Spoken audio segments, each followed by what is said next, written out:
Hey guys, just out for an evening stroll here. Back with another video. I thought today we'd talk about succession gardening. Now, succession gardening for me is when I plant the next crop in rotation while the current plant is still actually growing. Now, you can do this with dozens of different combinations of plants.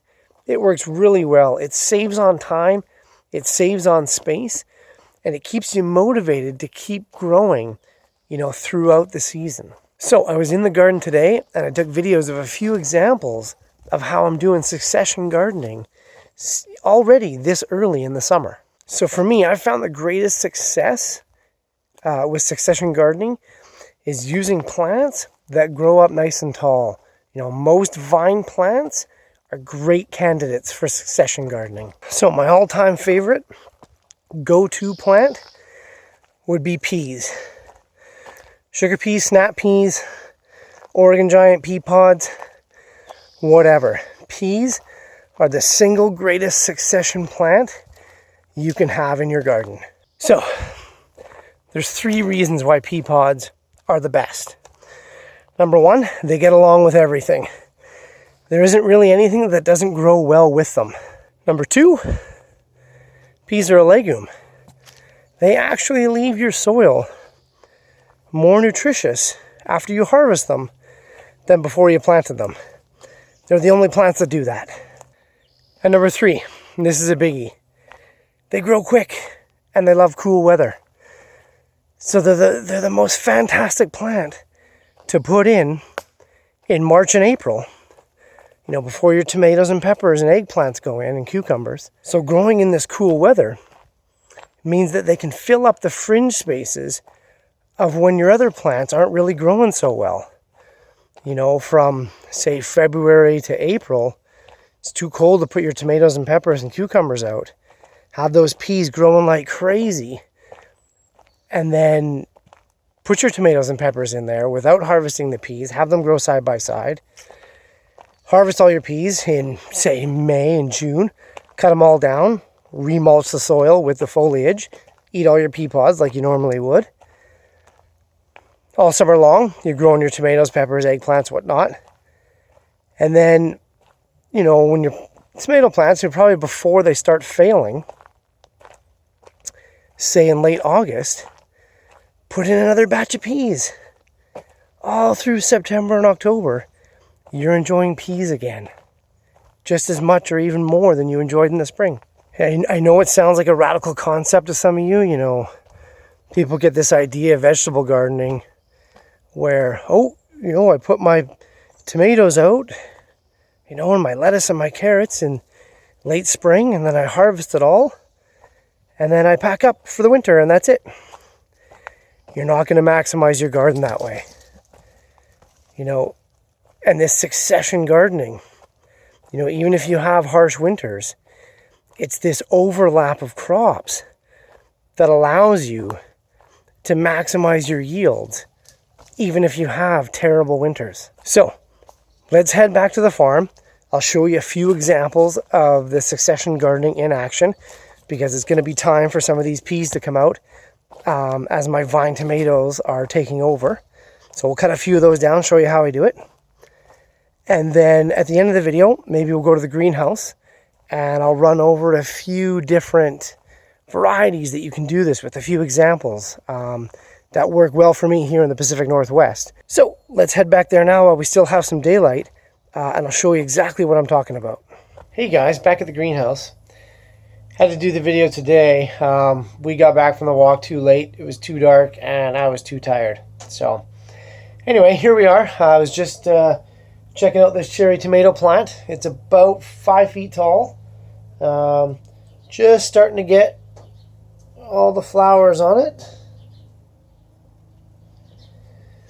Won't be long now till we have strings and strings of cherry tomatoes to eat, which I cannot wait for. So yeah, succession gardening. That's what we're talking about today. Ooh, there's a weird fly. Weird, it looked like a bee, but sounded like a fly. Anyway, succession gardening. In the world of organic gardening, succession gardening is having the next crop of vegetables coming up while the current crop is still growing. There's an overlap. It might be a couple of days, might be a week. Sometimes it might be up to a month. But succession gardening, it really keeps your production up. It lets, you keep growing constantly. Succession gardening, it really maximizes your production because you're constantly growing. There's no waiting period. You're harvesting the last bit of fruit as this one plant is dying off, and the next plant is coming up almost ready to fruit. You didn't till the soil, plant the seeds, wait 2 weeks to germinate, wait another 2 months for those plants to produce. Now all of a sudden you're in for 2.5 to 3 months with that bed producing nothing.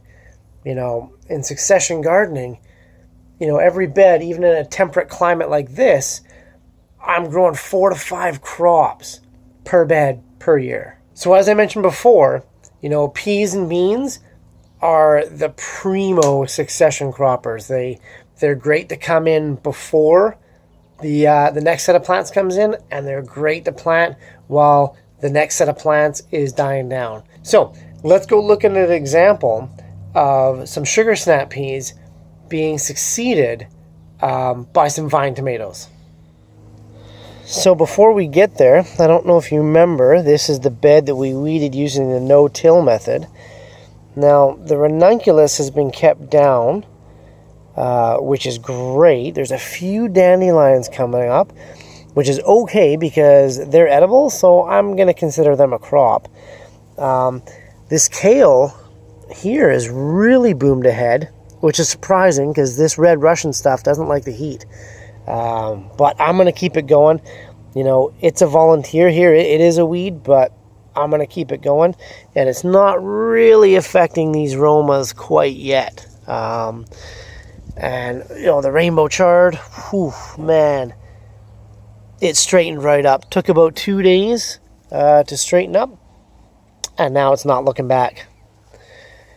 And then these zucchinis, this one guy, it's almost 3 feet tall, and it was totally getting crowded out by that ranunculus.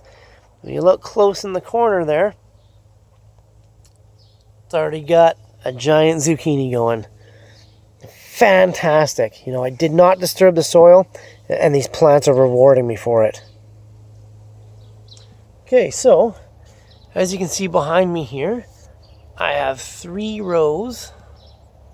1, 2, 3 of sugar snap peas that I've been growing since, I would say, March, so a good 4 months. And then about the end of May, around a month and a half ago, I planted in, without taking out the peas, I planted right beside them, I planted in vine tomatoes. 3 different kinds, all heirlooms. I planted a Brandywine, an Early Anna, and a Sweetie. Just different sizes, and they're some of my favorite vine tomatoes. And so I'll show you a close-up. It sort of looks like a mess right now because the peas are flopped over. They're on their way out. The tomatoes are struggling to get through the peas to get more light. So now is the perfect time to actually nip all those peas off and let the tomatoes have the bed for the rest of the summer. So, it's hard to see because the camera doesn't pick up complexity too well, but here's all the peas here. They're still producing like crazy. I could probably leave this in here till October and get peas, but the time for tomatoes is now. And so if you look just behind this guy, here is the tomato plant. Almost as tall, about a foot less. But it's ready to go. I planted it right beside it. Now, the tomato plant was only about 6 inches tall. The peas were about this tall. And they just grew up side by side. I knew the tomatoes were going to take a while. Oh, here's another big guy right here. Look at that. And then there's another one behind it. So I planted 3 because there was 3 sets of peas. So, succession gardening. If I were to wait till these peas were done and then put in these tomatoes would be tiny and I'd be behind by a month and a half. Now, same thing over here. This is the Earliana heirloom, and here's the pea plant that's got to come out. You know, 1, 2, 3, just like the last one. Oh, look at the size of that pea pod. Wow, it's as big as my hand. That's awesome. That is awesome. So, anyway, this is the bed. So I've got 9 pea plants to cut off, and then 9 tomato plants to tie to these wires.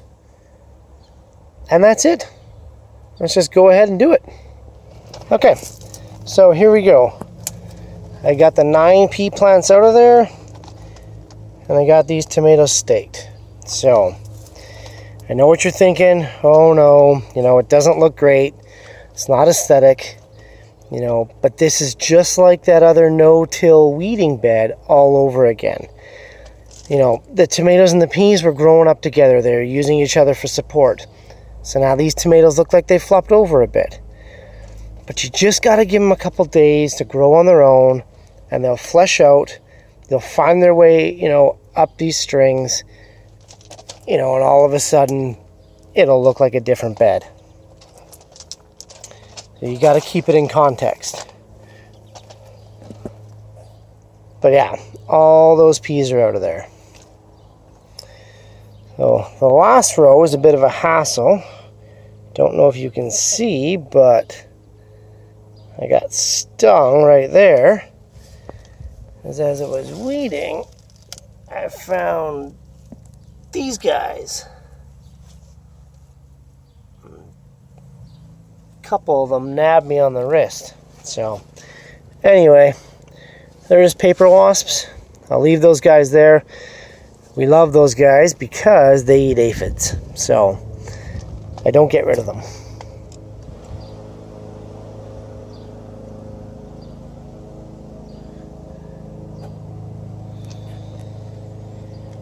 So normally I would take all those pea shoots and I'd grind them up and I'd put them back on this bed as a mulch.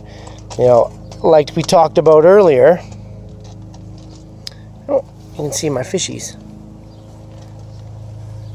Oh, I think they're all hiding. Yeah, as we talked about earlier, you know, the peas are just like the weeds, and they've taken up a specific profile of elements and nutrients out of the soil. So when I cut off those plants and take them away, I've taken away those nutrients out of the soil. Now this particular bed has had a ton of compost, and it has been mulched layer after layer after layer using the lasagna method. So I can get away with taking those peas out of here because I need them somewhere else. So, but normally, you know, when I take out a crop, I'll put all the foliage, especially peas, because they're super nutritious. I put that all back on the same bed I took it out of. So, yeah, if you're wondering why I didn't do that this time, that's why. Let's actually now head over to the front yard. I've got one more bed that I did the same thing as that bed back there, where I planted peas, you know, back in March, and then early May put in these vine tomatoes. So here we are at the front door. And this bed is actually a better example of this sort of succession gardening. You can see these big vine tomatoes just coming in. You know, they're about 3 feet tall. I need to attach them to these wires. And you can see these pea plants here just starting to fail. You know, they're still producing a crap ton of peas. But let's get these guys out of here. And let these tomatoes start taking over. There we go. Now see, these tomatoes got all the room in the world now. They're gonna grow inches a day. That is perfect. Perfect succession gardening. I'll let them grow up. So let me show you here. Whoa.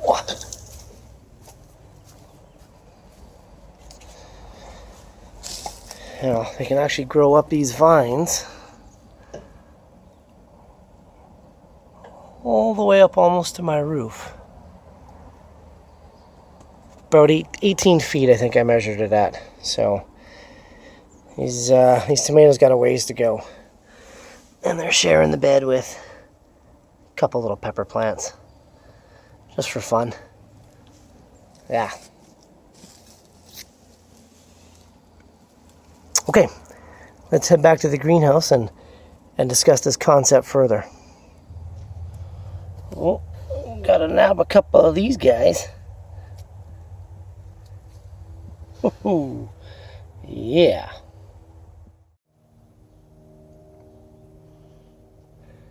I don't know how anyone can't love raspberries.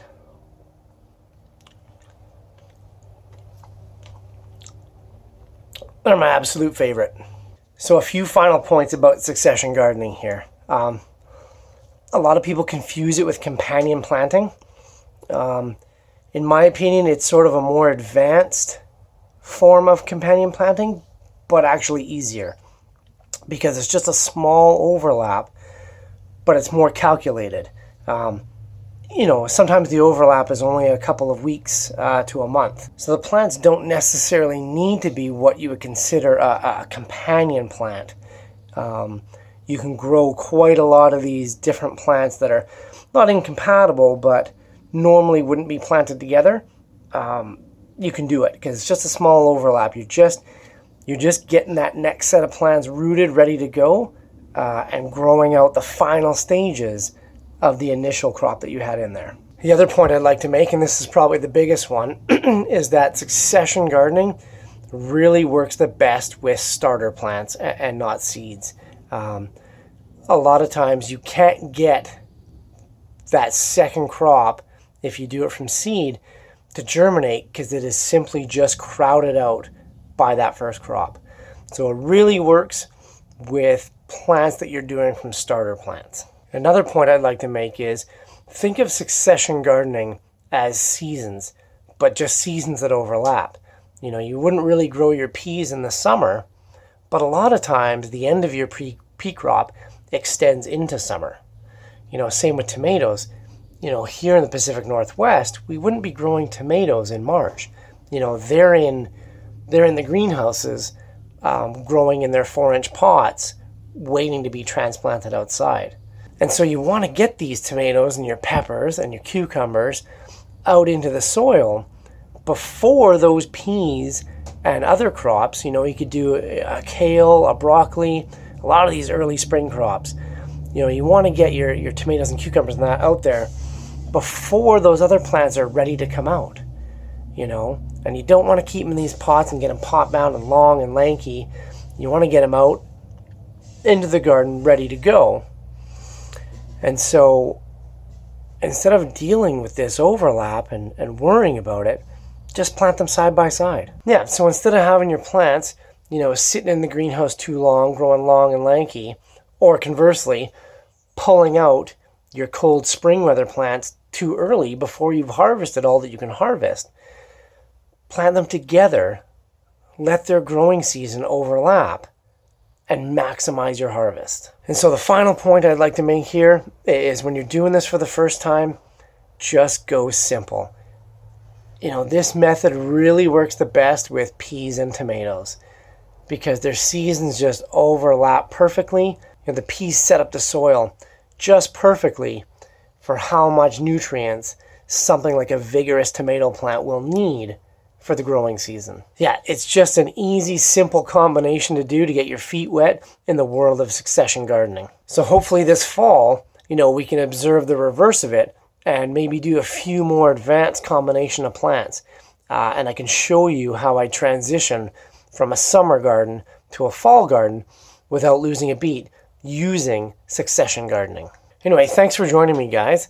I hope seeing this succession gardening method, sort of all these methods that I'm talking about, the no-till farming, the lasagna gardening, the composting, the mulching, you can start to see how these all fit together into this organic growing ecosystem and how they're not mutually exclusive, they're mutually beneficial to each other. And using each of these methods makes the other method more effective. So hopefully you guys can start implementing some of these methods in your garden this year, right away. Just why wait? So thanks for joining me. I'll see you again next time, and happy gardening.